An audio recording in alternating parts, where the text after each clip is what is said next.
우리나라에서 코로나19 첫 확진자가 발생한 지 6개월이 지났습니다. 확산세가 주춤해지긴 했지만 완전한 종식은 쉽지 않아 보이는 상황이죠. 한국 천주교회는 방역 수칙을 준수하며 조심스럽게 미사를 봉헌하고 있는데요. 공동체 미사를 재중단했던 광주대교구가 지난 주말부터 미사를 재개했습니다. 다만 모임이나 행사는 여전히 금지한 교구가 많습니다. 전국 각 교구의 코로나19 대응 상황을 전은지 기자가 보도합니다.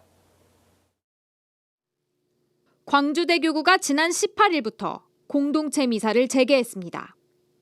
광주와 전남 지역에서 코로나19 확진자가 늘어나고 사회적 거리두기가 2단계로 격상되면서 공동체 미사를 재중단한 지 13일 만입니다. 다만 미사를 봉헌할 수 있는 조건이 까다로워졌습니다.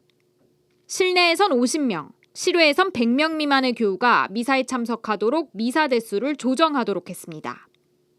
QR코드 인증이나 바코드, 방명록 등을 통한 출입명부 작성, 마스크 착용, 발열 체크, 거리두기, 성당 소독과 손소독제 사용 준수는 필수입니다. 광주대교구장 김희중 대주교는 방역 수칙을 준수하기 어렵다고 판단되는 경우 본당 신부 재량에 따라 미사를 거행하지 않을 수도 있다고 밝혔습니다. 모임이나 행사는 사회적 거리두기가 1단계로 전환될 때까지 계속 금지했습니다. 다른 교구들도 코로나19 재확산을 막기 위해 공동체 미사를 제외한 모임을 최대한 자제하는 분위기입니다. 수원교구는 본당 공동체 미사를 제외한 모든 행사와 모임을 8월 말까지 중단한 상태입니다. 의정부 교구는 교구 관할인 원당 성당에서 코로나19 확진자가 발생하자 모든 소모임을 중단했습니다. 춘천교구는 교구와 지구 단위로 열리는 월회합과 교육 모임을 금지했습니다. 다만 본당 레지오나 소공동체 모임은 방역 수칙을 지키는 선에서 허용했습니다. 서울대교구를 비롯한 다른 교구들은 방역 수칙을 지키는 가운데 미사와 최소한의 소모임을 허용하고 있습니다.